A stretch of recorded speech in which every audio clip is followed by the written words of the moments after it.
The light in the conference room was dimmed to a state of intimate twilight, leaving the massive, wall-sized screen as the sole source of brilliance. Upon it, as if lifted from the pages of a futuristic novel, stood the avant-garde tower, not merely a building, but a statement. Gleaming facets of glass and steel intertwined in a complex dance, soaring upwards towards a digital sky. At the foot of the screen, seated at a long, dark wood table, was Mr. Sterling, the client, a man whose fortune was counted in billions and whose reputation was built on decades of flawless deals. His face, as impenetrable as granite, was fixed on the man standing at the podium. That man was David, the project's lead architect, a professional to his core. His voice was calm and measured, every word polished, every figure verified. He spoke not of dreams, but of reality, of material strength, wind loads, supply logistics, and, most importantly, of the foundation. For David, everything began with the foundation. Thus, the use of composite piles with a titanium core not only provides Class A+ seismic stability, but also reduces the construction timeline by 15%, he said, smoothly advancing the slides with a discreet clicker. This solution is unconventional, but it is precisely what guarantees that the avant-garde tower will stand not for 100 years, but for 300.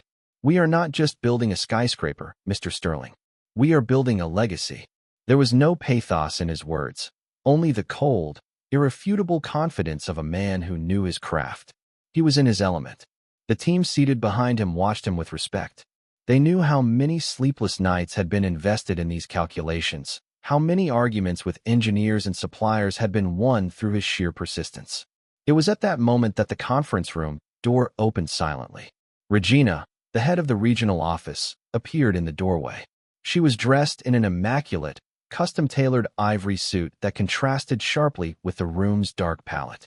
Her arrival instantly changed the atmosphere. If David was the rock, Regina was the wind, swift, dramatic, and capable of altering the landscape. She glided to her seat at the head of the table, flashing a dazzling smile at Sterling. "My apologies for the delay." Her voice was velvet, with a slight huskiness.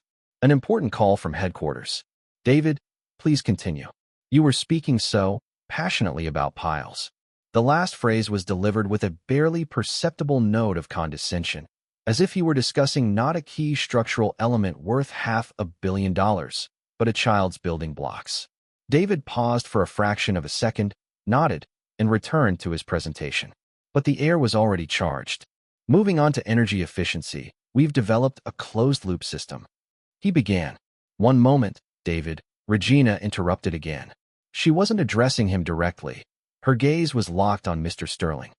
"Mr. Sterling, I want to ensure you're getting the complete picture on that last point. What David calls a guarantee of legacy, some, more contemporary specialists might call excessive conservatism. We live in a dynamic world, don't we? Flexibility, adaptability, these are the keywords of the new century.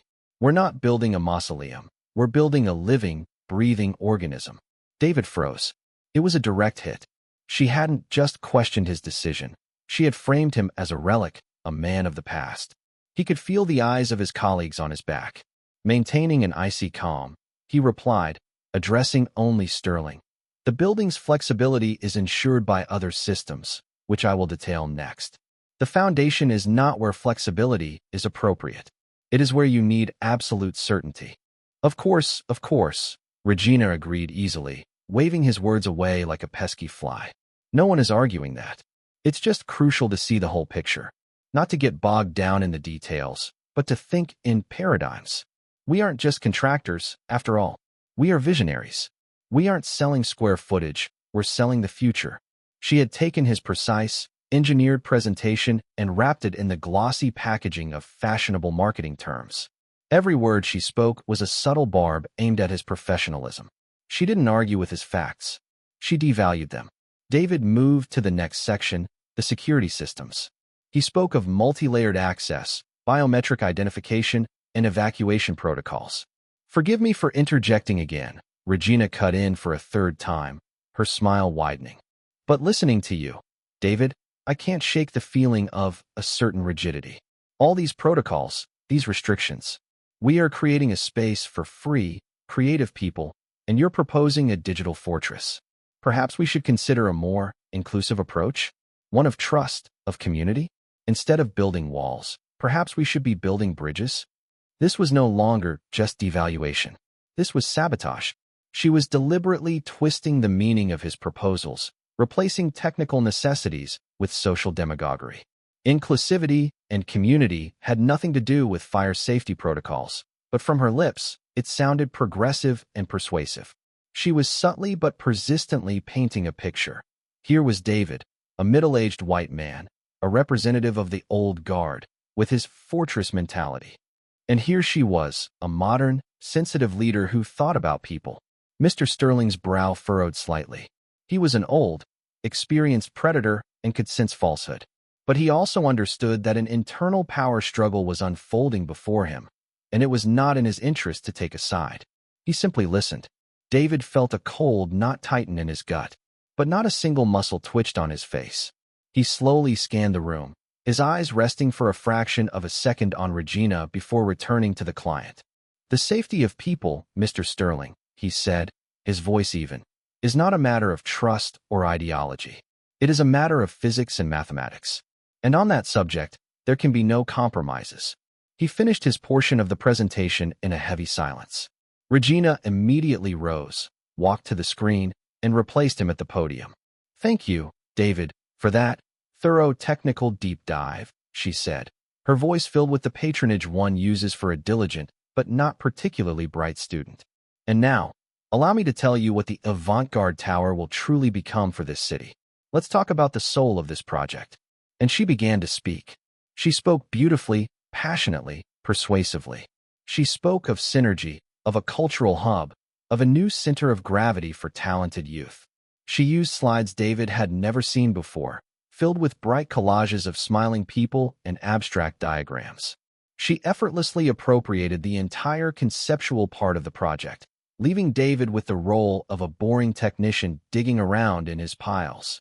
When the presentation was over, Mr. Sterling stood up and, shaking Regina's hand, said, "Impressive. I like your vision." Then he nodded to David. "And your thoroughness. My assistants will be in touch." And he left. The team began to pack their laptops in silence. No one looked at David. They were afraid. Regina stood in the center of the room, accepting congratulations from her deputies, glowing like a queen after a victorious battle. David silently gathered his papers, placed them in his briefcase, and, without a word, walked toward the exit. He felt no anger or resentment.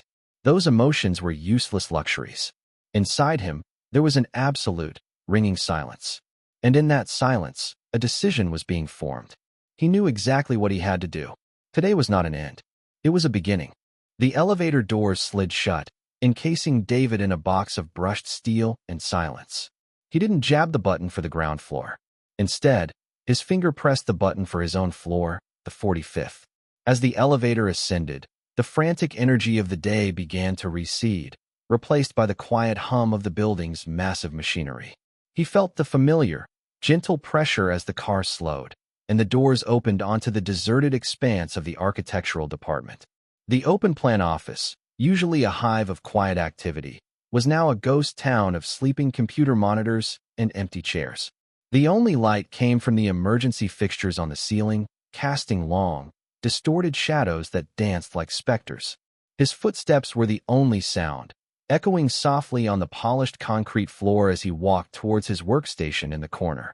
He moved with a deliberate, unhurried pace, the walk of a man on a mission, not one in retreat. He didn't turn on the overhead lights. He simply sat down at his desk, the glow from his monitor casting his face in a cool, blue light. His workspace was a reflection of his mind, orderly, precise, and devoid of clutter. There were no family photos, no novelty coffee mugs.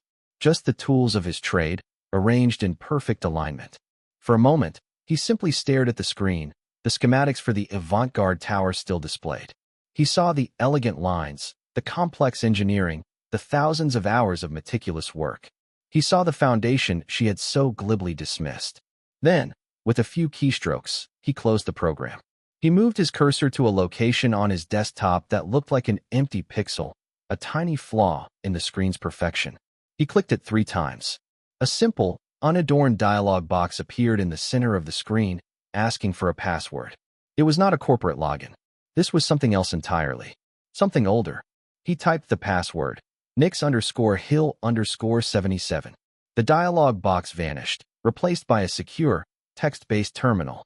The interface was archaic, a relic from a different era of computing. At the top of the screen, in simple, monospaced font, were two words, Aegis Protocol. This was David's hidden mechanism. It wasn't just a backchannel, it was a covenant. Years ago, when the firm was still small and revolutionary, the founder, Arthur Wellington, had created it with his first and most trusted employees.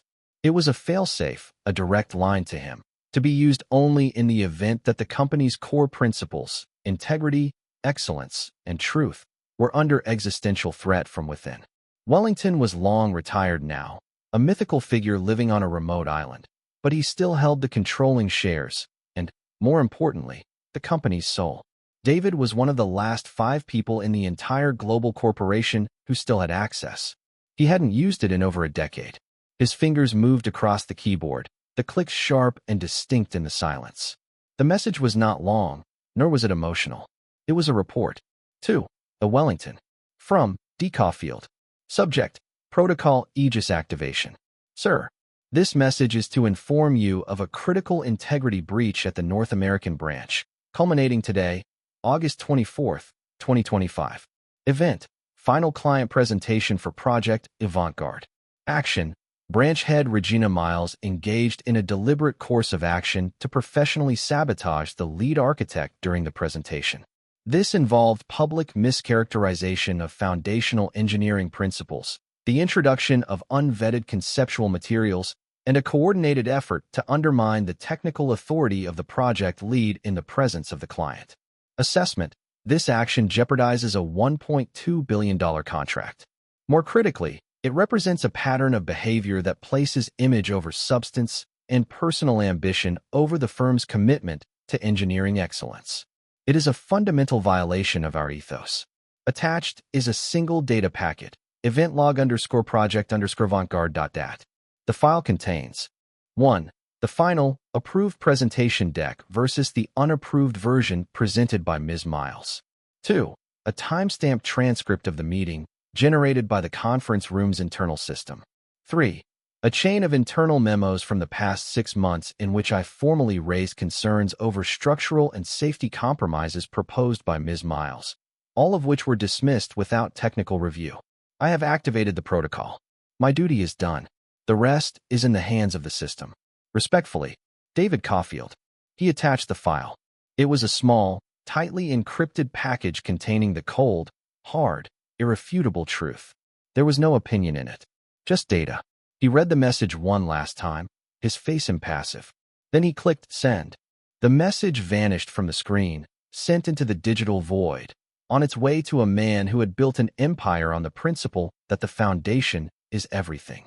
Downstairs, in a chic, noisy bar a block from the office, Regina was holding court. She was laughing, a glass of champagne in her hand, surrounded by her loyal deputies. "Did you see his face?" she said, her voice dripping with amusement. "It's a matter of physics and mathematics," she mimicked in a low, mock-serious tone. The group around her roared with laughter. "He's a dinosaur," Regina, said her head of HR. "This company needs vision, not slide rules. You showed that today." "He just doesn't get it," Regina said, taking a triumphant sip. "This is our time. The old ways are over." She looked around at the adoring faces, basking in the warm glow of her victory. She felt untouchable, the architect of a new era. Her world had never seemed more secure. Back on the 45th floor, David logged out of the Aegis terminal. He shut down his computer, the blue light on his face extinguishing, plunging him back into the shadows. He stood up, put on his coat, and picked up his briefcase. He walked out of the silent office, the heavy glass doors closing behind him with a soft, final hiss. He had planted the seed.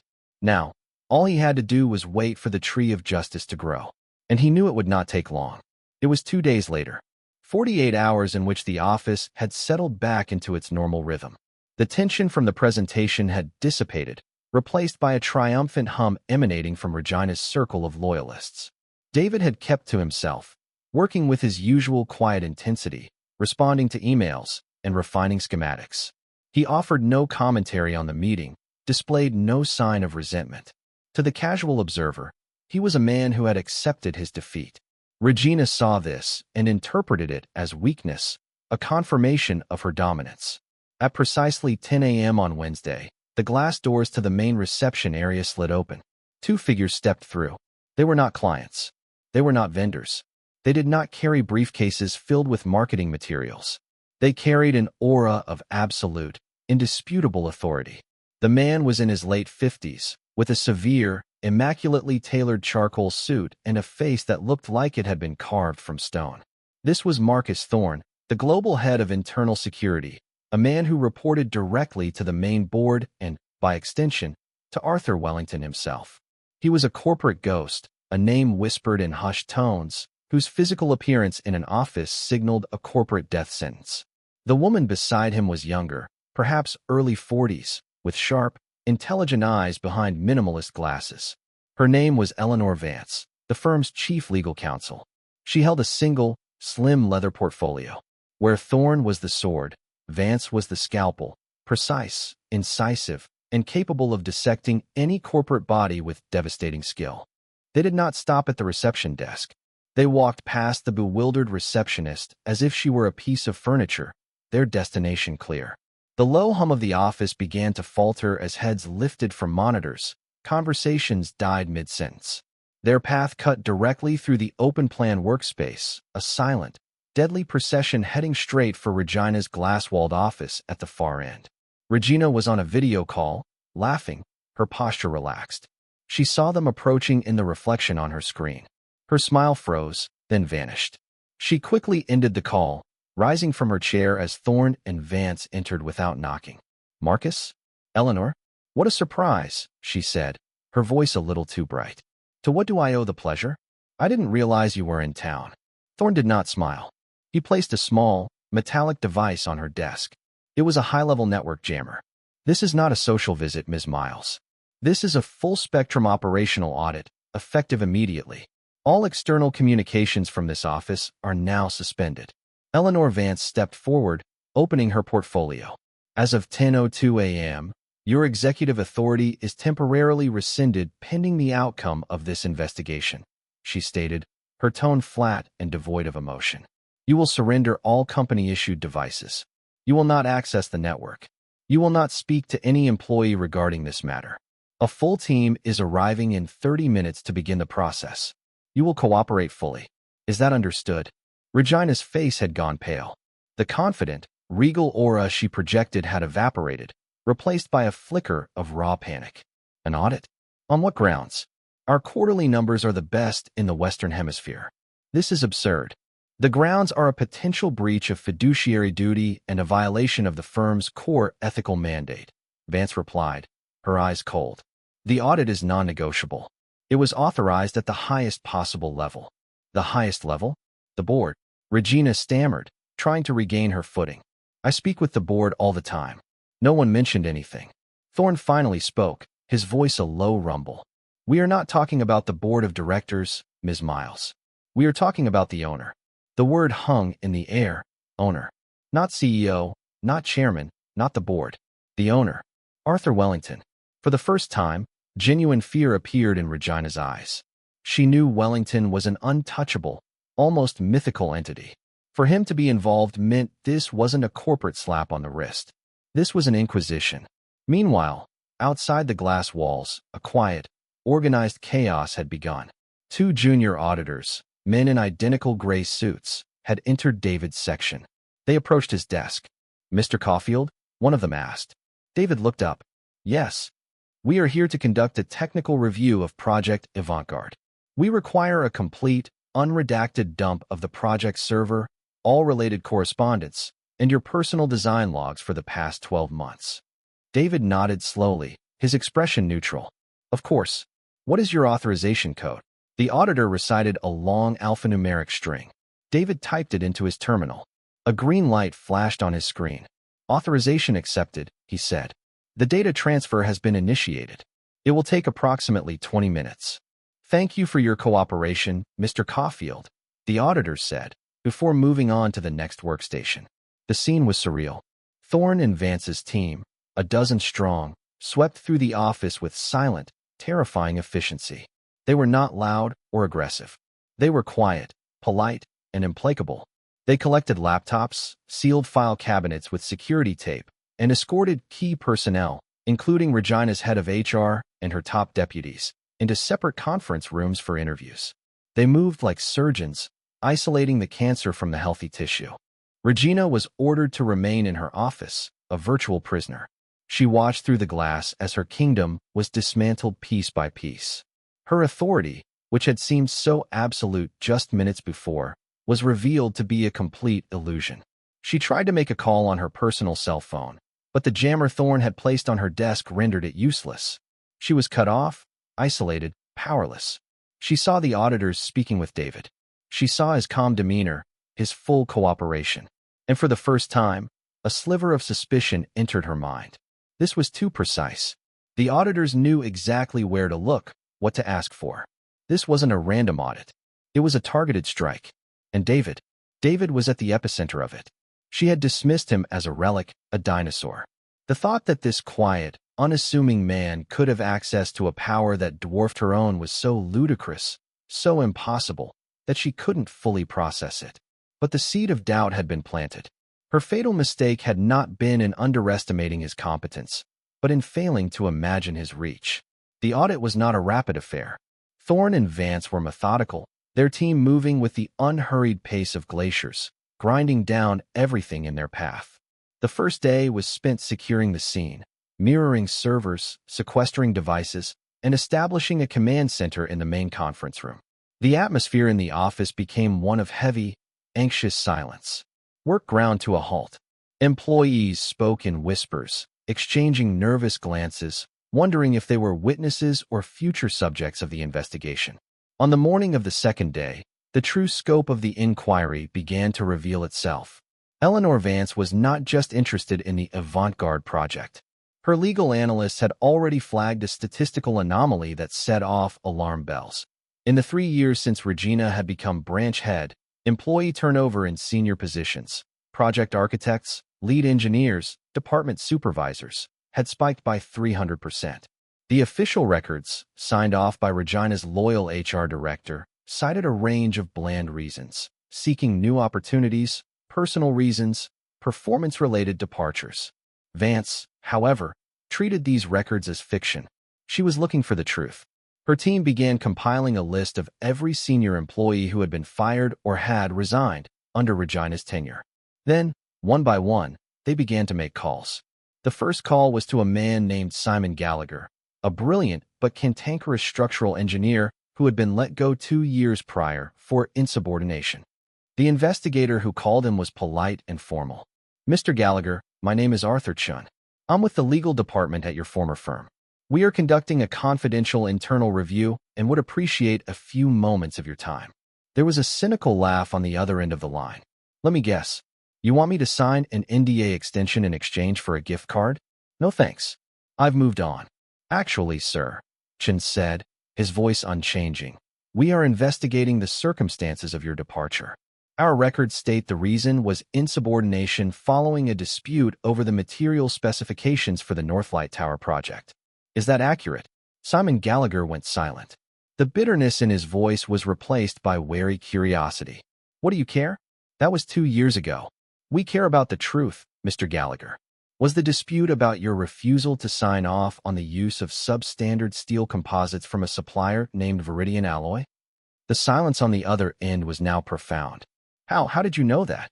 "We have the initial project logs. We are simply trying to understand what happened next." Gallagher's voice dropped, the cynicism gone, replaced by the lingering anger of a man whose professional honor had been impugned. "What happened next is I told Regina Miles to her face that using Viridian's product would compromise the building's tensile strength by at least 20%. I told her it was a catastrophic risk just to save a few points on the budget. She told me I was being overly dramatic and that my negative attitude was harming team morale. She ordered me to approve the supplier. I refused. I told her I would stake my professional license on it. She fired me the next day. The HR report said I was unwilling to be a team player. Did you keep any of your documentation, Mr. Gallagher? Chen asked. Of course I did, Gallagher shot back. I have every email, every material analysis report, backed up on a personal server. I'm a professional. Would you be willing to provide us with a copy? There was a pause. Are you serious? Are you really investigating her? We are investigating the truth, sir, Chen repeated. And we are empowered to ensure that those who upheld the firm's standards are vindicated. That was all it took. The dam of years of resentment broke. Simon Gallagher was not the only one. The calls continued throughout the day, each one uncovering a similar story. They reached Maria Flores, a lead architect forced into resignation after she repeatedly flagged safety concerns in a public plaza project Regina was fast-tracking. Regina had dismissed her concerns as aesthetic fussiness and had reassigned her to a meaningless internal review committee, a form of professional exile, until she quit in frustration. Maria had kept her notes. They spoke to Ben Carter, a senior accountant who was fired after questioning an unusually large and poorly documented consulting fee paid to a company linked to one of Regina's old business associates. The HR department had built a flimsy case against him for improper data handling and escorted him from the building. Ben had kept copies of the invoices. One by one, the ghosts of Regina's tenure stepped out of the shadows. They were not disgruntled low performers. They were a collection of the firm's brightest and most principled employees, men and women who, like David, had dared to challenge her. Each of them had been isolated, their professional credibility attacked, and then surgically removed from the organization by a system designed to protect the queen bee at all costs.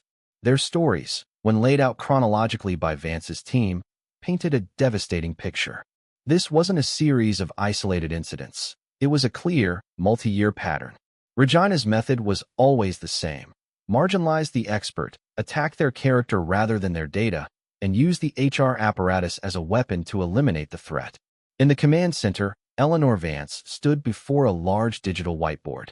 On one side was a photo of Regina. Branching out from it were the names and faces of the people her team had contacted. Each name was a testament to a quiet act of professional courage. Each face was a victim of Regina's ambition. Vance looked at Thorne, who was reviewing a preliminary report. This isn't about one bad project, she said, her voice grim. This is systemic. She's been rotting this office from the inside out for years. Thorne looked up from his report, his expression unreadable. And a rot like this, he said quietly, always has enablers. His gaze shifted to the name of the HR director on the board. The investigation was about to enter its next phase. It was no longer just about Regina. It was about the web she had spun and all the spiders who helped her maintain it. With the testimonies of past victims forming a solid foundation, Thorne and Vance turned their attention from the past to the present. Their focus shifted from Regina's individual actions to the system that had allowed them to happen. The primary target was now Alan Finch, the director of human resources. Finch was a man whose entire demeanor radiated a kind of greasy, superficial charm. He was always smiling, always ready with a compliment, a master of corporate jargon that said nothing and everything at the same time. He saw himself not as a guardian of employee welfare, but as Regina's personal Praetorian Guard, protecting her from any and all threats. He was summoned to the main conference room on the third day of the audit. Thorne and Vance were waiting for him, seated at the head of the long table. The digital whiteboard behind them was still active, displaying an intricate web of names, dates, and project codes. Alan's name was in a red box near the center, directly linked to Regina. Mr. Finch, thank you for joining us, Vance began, her voice neutral. We have some questions about the employee departure protocols under your supervision. Alan forced a relaxed smile. Of course, Eleanor. Happy to provide clarity. We pride ourselves on a very transparent and supportive offboarding process. Supportive, Vance repeated, her pen tapping softly on a file in front of her. Let's talk about Simon Gallagher. He was terminated for insubordination. The termination file you authorized claims he refused a direct order from his superior. Is that correct? That's my recollection, yes? Alan said smoothly. It was a clear-cut case. A difference of professional opinion that escalated into a refusal to perform his duties. A difference of professional opinion, Vance mused. Is it standard practice for this branch to categorize an engineer's refusal to sign off on what he deemed to be structurally unsafe materials as a difference of opinion? Alan's smile tightened a fraction of an inch. Well, that's a very specific characterization. The engineering department and Ms. Miles felt his assessment was overly cautious. Sometimes you have to look at the bigger picture. Thorne, who had been silent until now, spoke. His voice was low and carried immense weight. The bigger picture, Mr. Finch, involved a supplier, Viridian Alloy, which we have now learned was co-owned by Regina Miles's brother-in-law. Were you aware of this conflict of interest? The blood drained from Alan's face. The smile vanished completely. I don't get involved in procurement details. That's outside of HR's purview. But fabricating a pretext for firing the only man who stood in the way of that procurement deal is very much in your purview, isn't it?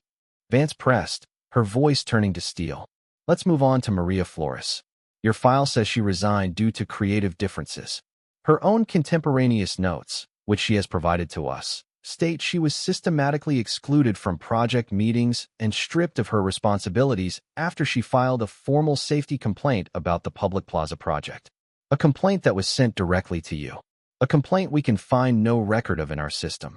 I'd have to check the records, Alan stammered, his eyes darting between the two auditors. He was starting to sweat.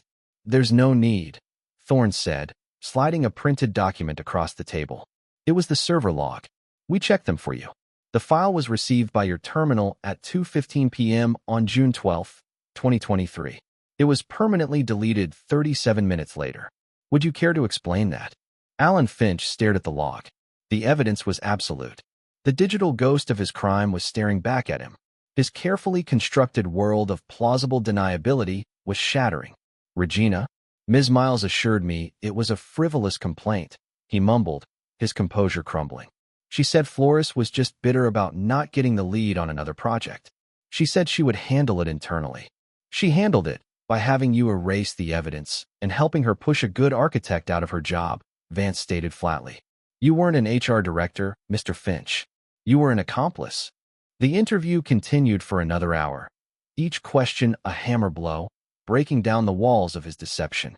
They presented him with evidence of falsified performance reviews for Ben Carter, the accountant who had questioned the consulting fees. They showed him the email chain where he and Regina conspired to build a narrative of incompetence around a dozen other employees. It was a masterclass in psychological demolition. By the end, Alan Finch was a broken man. The slick corporate operator was gone, replaced by a terrified bureaucrat facing the abyss. He understood that his career was over. His only hope was to mitigate the damage. She made me do it, he whispered, his head in his hands. She controlled everything. The promotions, the bonuses. If you didn't play along, you were out. She created a culture of fear. A culture you were paid handsomely to enforce, Thorne countered, his voice devoid of sympathy. The auditors had what they needed. Alan's confession, corroborated by the digital evidence and the testimony of the victims, exposed the conspiracy in its entirety. It was no longer just about Regina's abuse of power. It was about a systemic corruption of the company's internal checks and balances. The HR department, meant to be a safe harbor for employees, had been turned into a secret police force. The managers who had been promoted under Regina were not chosen for their merit, but for their loyalty and their willingness to look the other way. The investigation had now metastasized. From one incident with David, it had grown to expose a multi-year pattern of abuse. Now, it had uncovered a criminal conspiracy to defraud the company and violate labor laws. The rot went deep, and Thorne and Vance were preparing their report for the board. The charge sheet was no longer just against Regina. It was against her entire inner circle. The fall was going to be much bigger than anyone, especially Regina, had ever imagined. While Eleanor Vance was dismantling the human network of the conspiracy, Marcus Thorne was on a different hunt. He was a man who trusted data more than people. People could lie, misremember, or break under pressure. Data, if you knew how to read it, always told the unvarnished truth. He and his forensic accounting team were deep inside the branch's financial servers, following the money. They started with the consulting fee that had cost Ben Carter his job. The payment, a substantial six-figure sum, had been made to a shell corporation named Strategic Vision Partners, LLC. A preliminary search revealed the company had no website, no public presence, and was registered to a P.O. box. To a casual observer, it might look like a legitimate, if discreet, boutique consultancy. To Thorne, it reeked of fraud. His team began a deep dive, cross-referencing banking records they had subpoenaed with corporate registration documents and public records. It took them less than a day to unravel the deception. Strategic Vision Partners was owned by another holding company, which was in turn owned by a family trust. The sole beneficiary of that trust was a man named Michael Evans. And Michael Evans was Regina Miles's husband. It was a classic, almost insultingly simple kickback scheme. Regina would approve exorbitant, unnecessary consulting fees. Alan Finch would rubber stamp the paperwork, and the money would be funneled directly back into her own household. It's brazen, one of the junior forensic accountants said, staring at the flowchart on the screen. She barely even tried to hide it. Arrogance, Thorne replied, his eyes fixed on the screen. She felt she was untouchable. People like that get sloppy. This discovery was the financial nail in the coffin, but Thorne wasn't finished. He had a hunch. The case had started with David's accusation of professional sabotage on the Avant-Garde project. Thorne wanted to understand the why. Why had Regina been so desperate to discredit David and his focus on the foundation? Was it merely an act of personal malice, or was there a deeper, financial motive? He directed his team to cross-reference the Avant-Garde project supplier list with the network of shell corporations and individuals linked to Regina. For hours, they found nothing. The primary suppliers for the foundation, the ones David had insisted upon, were all major, reputable international corporations. There were no obvious links. Then, one of the analysts had an idea. "Sir, what if we're looking at the wrong thing? We've been analyzing the suppliers who were chosen. What if we look at the ones who were rejected?" Thorne nodded. "Do it." The analyst began digging into the procurement bids, looking at the companies David's team had vetted and subsequently rejected for failing to meet the project's stringent quality standards.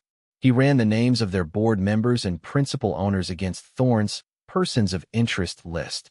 For an hour, there were no hits. Then, the analyst sat bolt upright. "Sir," he said, his voice tight with excitement, "I think I've got it." On the screen was the profile of a company called Terraforma Solutions. They had submitted a very competitive bid to supply the concrete for the Avant-Garde Towers Foundation. Their bid had been nearly 20% cheaper than the competition. David's team had rejected it after their material analysis showed the concrete mix contained a high percentage of fly ash, a cheaper but structurally inferior additive that would never meet the 300-year durability standard he had specified. The rejection report, signed by David, was unequivocal, unsuitable for a project of this magnitude. Use would constitute gross negligence. The analyst then brought up the ownership records for Terraforma Solutions. A significant minority stake, 40%, was held by a private equity firm, and the managing partner of that firm, the man who had personally signed the bid, was a board member on two other companies that were regular vendors for Regina's branch. More than that, he was a man Regina had described in internal memos as a key strategic partner. The picture suddenly snapped into focus with chilling clarity. Regina's plan had been to force David to accept the cheaper, substandard materials from her partner's company. The 20% savings on a massive concrete contract would have translated into a huge bonus for her and a massive profit for her associate. David's excessive conservatism and his refusal to compromise on the foundation's integrity weren't just a philosophical annoyance to her. He was a direct obstacle to a multi-million-dollar kickback.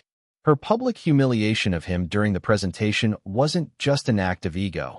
It was a calculated attempt to discredit him so she could override his technical authority and push the corrupt deal through after the client was signed.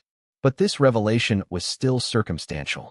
It was a strong motive, but not yet incontrovertible proof of her intent.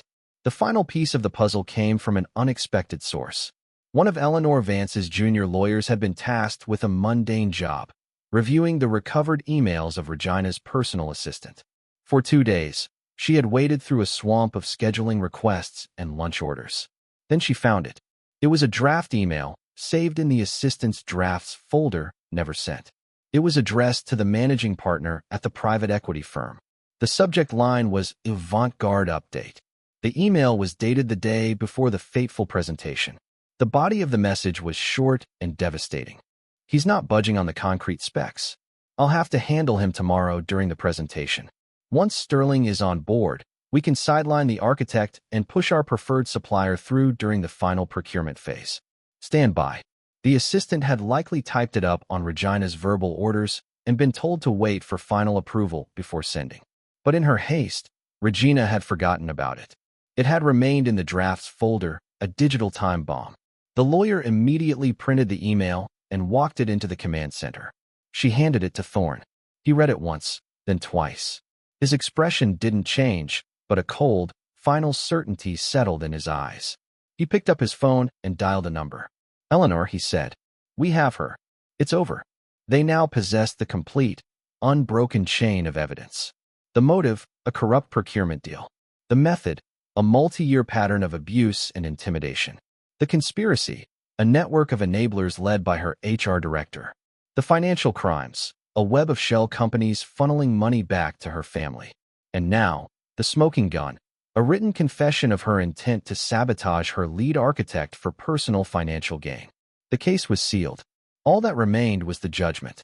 The summons went out on the 5th day. It was not for a physical meeting in a boardroom, but for an emergency session of the Global Board of Directors via a secure video link. The notice was terse and non-negotiable. Attendance was mandatory.